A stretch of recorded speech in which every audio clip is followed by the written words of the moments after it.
Hello, and welcome to episode 153 of Design Curious Podcast. I'm your host and mentor, Rebecca Ward.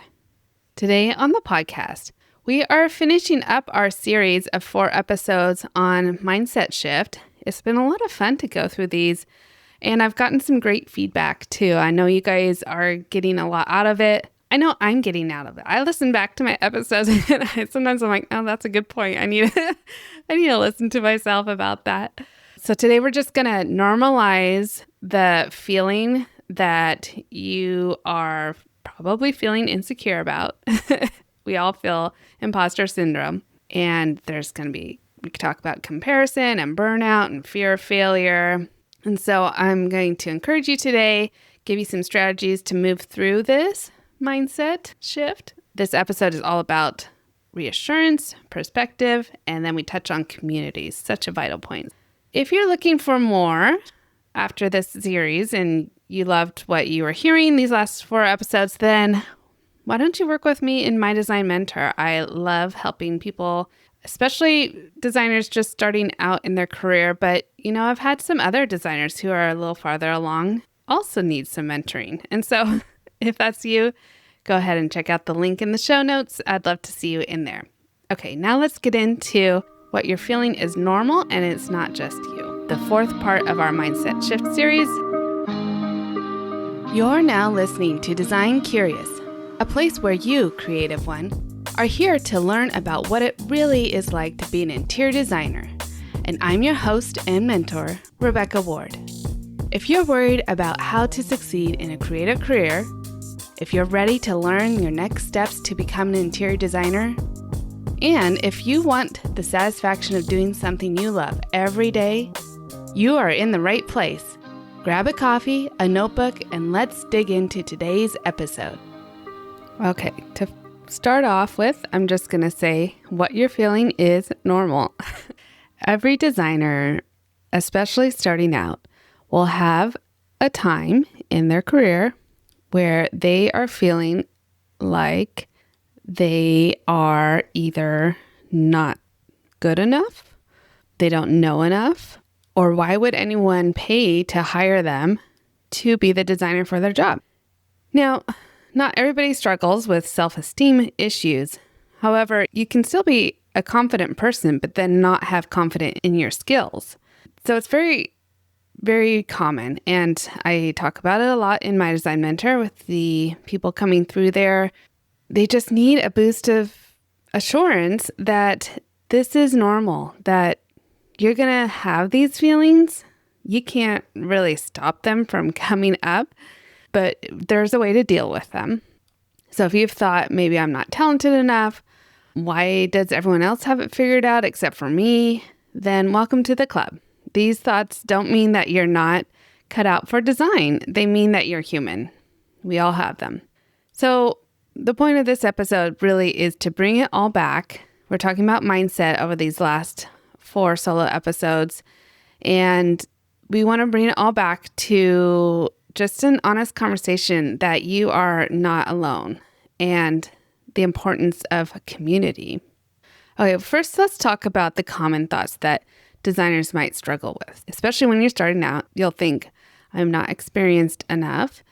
We've talked about that before, though, in that you have life experience and other things that you can bring to the table. Doesn't necessarily mean that you have to have all of the design experience. You might think that, hey, I don't have a signature style. I see all these other designers and they're really good at doing contemporary design or modern farmhouse, and I don't really have a signature style. I've done a bunch of different ones. That is totally fine.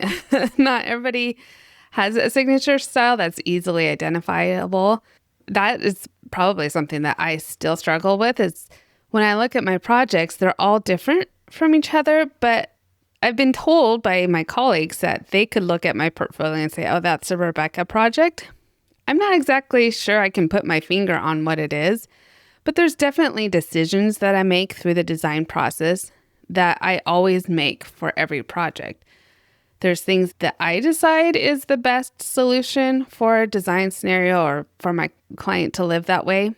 And I can look at my colleagues' projects and say, oh yeah, that's definitely a Laura project I can see, or Jennifer project. It's not really easy to pinpoint all the time those types of things that they have in their style. It really is just your personality coming through in your projects. Even if you're designing in the style of your client, which could be any different style, could be Zen, could be traditional, could be farmhouse, could be anything, but you're still going to have your flavor in that design solution. Now, if you haven't pinpointed it, don't sweat it, because I haven't either, and I've been in this business for 20 years. Unless you're one of those that is like, I know the style that I love to work in, and I'm only going to work in that style. That's different. That's your niche. So if you don't have a signature style, don't sweat it. It might come with time. You might have other people help identify it for you, but that doesn't mean that you're not a great designer if you don't have a signature style. Another thought you might have going through your head is clients are going to see right through me. They gonna find out that I haven't been doing this for 20 years. This is my first year of doing it. I would say to that, like, okay, everybody has to start somewhere. And as long as the client knows that you have 1 year of experience and not 20, they will probably give you a lot more grace than they would if you said you had 20 years. So never lie about your experience. Be honest and transparent. That will help to give your client an understanding of where you're coming from. And now if you feel great about the design that you're doing, that confidence is going to come through to the client and they can trust you. You're obviously doing design because you have a talent for it, you have a passion for it and a drive, and that is going to focus all into a great design solution. Might not be perfect the first time, but that's okay. And then you might also be thinking, oh, I'm behind everyone else. I did a different career before I came to this one, and now I'm not going to be on the same level as that 28-year-old over there who's been doing it for 5 years, had their business for 5 years, and then I'm like 50 and I've just now gotten into interior design. Well, kind of goes along with not being experienced enough. Like, you have other life experiences you can bring to the plate. And designers and clients and contractors, it's all kind of like a matchmaking service. My philosophy is there's enough projects out there for everybody. There's enough designers out there for every client. And you're going to need to find the right one that fits your aesthetic, the way you like to work. Don't have to worry about you being the right answer for every client. There's going to be a client out there that wants what you bring to the table. Social media and other industry highlight reels can intensify our thoughts of inadequacy because of comparison. And we've all heard that comparison is the thief of joy. It's going to take the joy out of your career if you're always constantly comparing yourself to someone else. You are in a different place than that person, that designer that's next to you. You have different life experiences, you have different project experiences. So you should be different from each other. We don't want to all be the same. We want to be different because our clients are all different, right? They have all different needs. Okay, so what imposter syndrome, which is what those thoughts are, we kind of surmise it as imposter syndrome because you think you're not good enough. You're being as though someone's going to find out you're an imposter. So you're not really a designer. What are you doing here? And I'm paying you all this money. That's the fear that is underlying all of that. So the symptoms of imposter syndrome usually point back to growth. You are feeling like an imposter because you're out of your comfort zone and you care about your client, you care about your business reputation, and you are experiencing growth of some kind in order to put you into a place that you feel uncomfortable. It shows that you're stretching, that you're up-leveling or doing something new, which is great. I am such a proponent of growth, personal growth, and just understanding that life is always about change. And if we can always try to be changing for the better, whether that's personally or for our business, I feel like I'm constantly tweaking my business because I think that it can change and grow for the better. But feeling uncomfortable doesn't mean you're unqualified. And also, let's point back to the fact that I just said feeling uncomfortable. Usually, we've talked about before how feelings follow a thought. So first you have a thought about something, and then you have a feeling. So if you have a thought that I'm not good enough, then you're going to feel like you're not good enough. But if you have a thought that I'm going to figure this out and I can make this work, you're going to feel more confident. That was an eye-opener for me when I learned about the thought model process and how we can change our thoughts into something that can help us better. By changing our thoughts, we can change our feelings. When we change our feelings, we change our actions and the results that we see in our life. So if we're not liking the results, it's usually you can step it all back and it's the thoughts that we're thinking. We can think untrue thoughts all the time. Just because we thought it doesn't mean it's true. Okay, so to surmise that, you have imposter syndrome, maybe you're experiencing. We all have. We've all experienced it. And that's usually an indication of growth. Growth is great. We want to embrace growth. We want to embrace change.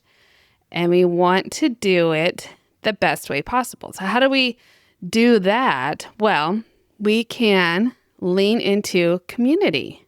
So I have a local group of designers that I call my design community. This is a group, it's called the Sacramento Design Business Collective, and we've been meeting for over 6 years now. It's something that I put together. It stemmed out of another organization, but then we went independent, and there are no subscription, or you don't have any dues, you don't have any membership. It's just a group of us that we get together. I coordinate the time and place. It's every 4th Thursday of the month in the evening, and we go to different locations. Sometimes we're learning from the vendors that's hosting us, and sometimes we're just chatting and sharing our problems and getting encouragement from one another. It was a much needed group for our local community here because we've had other professional organizations, which are great, but the types of people that come together there are focused on different things. They're not necessarily focused on supporting one another. And so I think that this group that I've kind of put together is what was lacking, that we all kind of need that support group. It's a designer support group. And so if you don't have one in your town, then you should maybe start one. It's not very hard. You can all meet up for coffee. It could be lunchtime. It could be breakfast. It could be anytime. I just picked what worked for me, and then it kind of works for everyone else. But don't neglect getting together with your peers and sharing and being honest and transparent and just being an open place to hear. We're not necessarily here to say, I figured out the right way to do it and you're doing it wrong and you should all do it the same way I am. Instead, we're listening to how each other runs their business and, maybe we can learn something new that we would apply to our own business. How can I help support you in this process that you've created? Talk to your clients better. If you can get together in person locally, and especially because designers are primarily women, we love to get together and chat and really support each other this way. And we always walk away feeling we're walking on the clouds because we've just been together with people who really understand the burdens and the hardships that come with being an interior designer. It is not an easy career.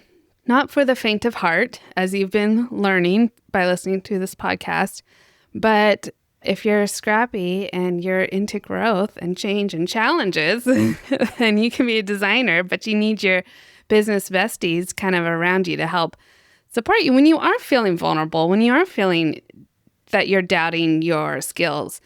Each of us in our group have shared different times where it's like, oh, I made a mistake on this project. I feel terrible. I didn't do the right thing, or my client's really beating me up about this.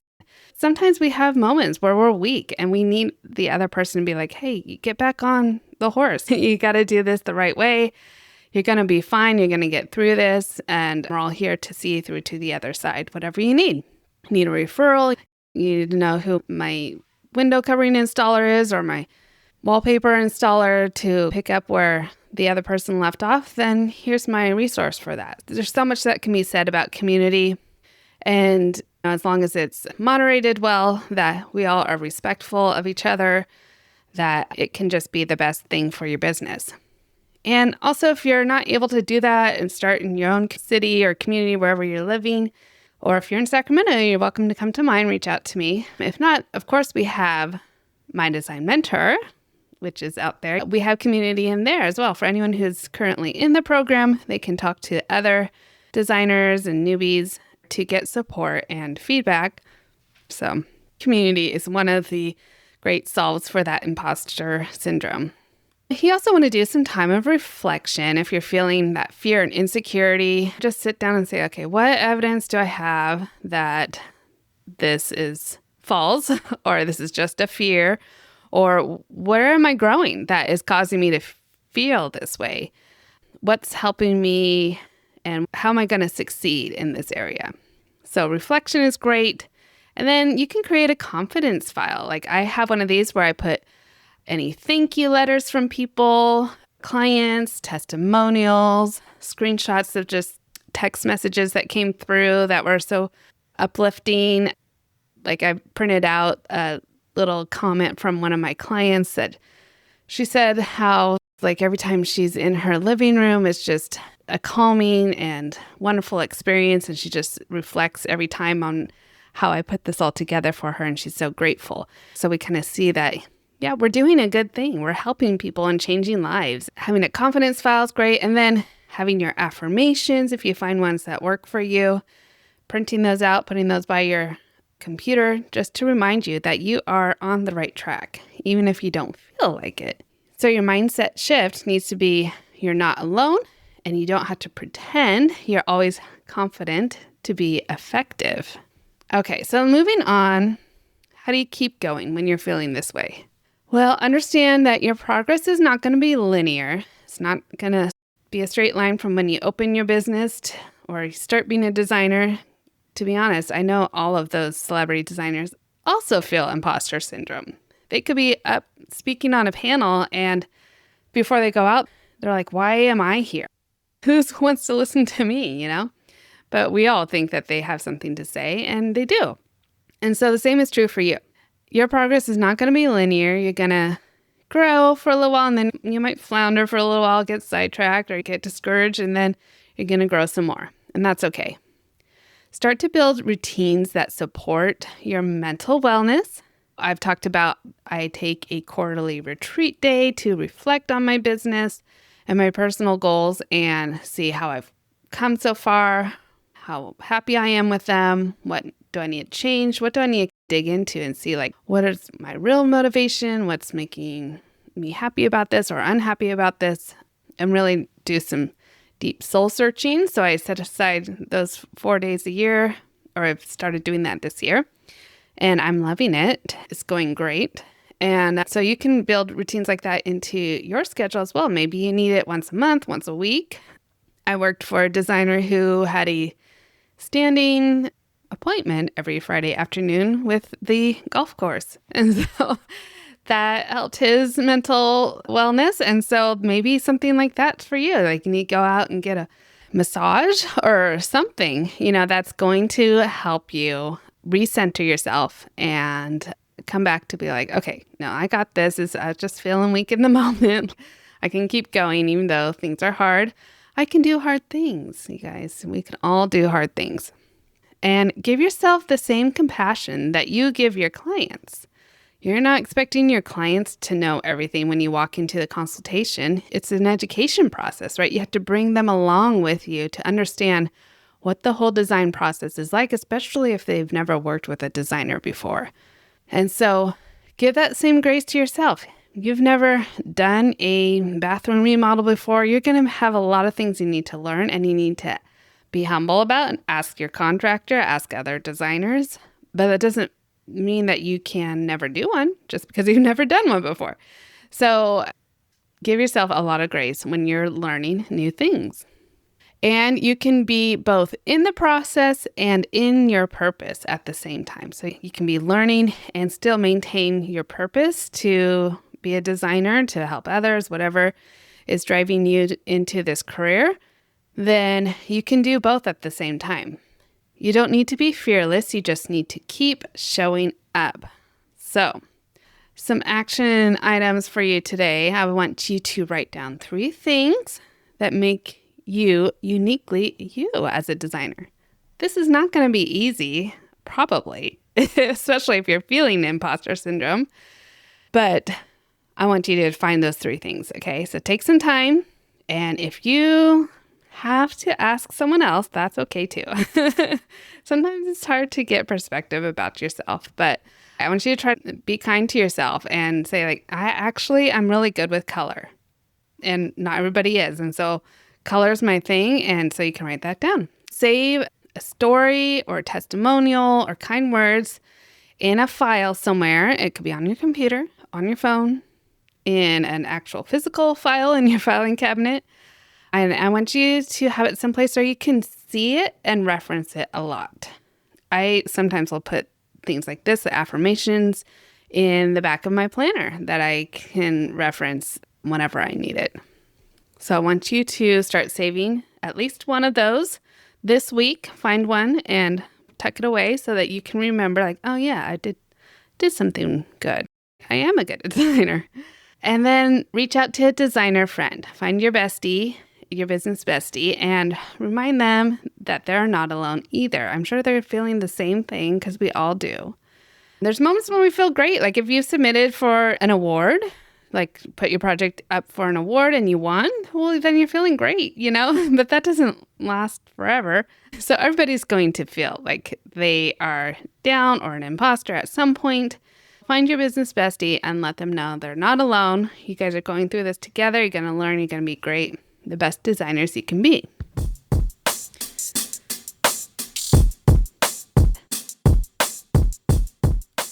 So I hope you're encouraged that you are not alone out there. I've felt imposter syndrome many different times throughout my career. And so you know that other designers do too, and that it's okay for you to feel that sometimes. Remember, that's just coming from your thoughts, and we can replace those thoughts with more confident and uplifting, growth-oriented thoughts that will help you to feel more confident. If this episode resonated with you, share it with another designer who maybe is in need of a reminder that what they're feeling is completely normal too. So share it with somebody. If this whole series has encouraged you, then tag me and let me know. I'd love to celebrate your mindset shift. I'm going to be talking a little bit about these things with my local design group. Coming up, I'm planning a retreat with another designer for my Sacramento designers. So if you are local to me, reach out to me because I've got a retreat for you. We're going to be talking about mindset. We also have a keynote speaker coming in, and it's just going to be the best thing in November. So reach out to me if you're interested in that. Otherwise, that's all I have for you this week. Next week, we'll have another great episode. And until then, stay creative. Thanks for listening. If you love this episode, please leave a rating and a review. This helps me reach other curious creatives like you. If you have a topic request or would like to contact me, simply head over to my website, rwarddesign.com, or email me at podcast@rwarddesign.com.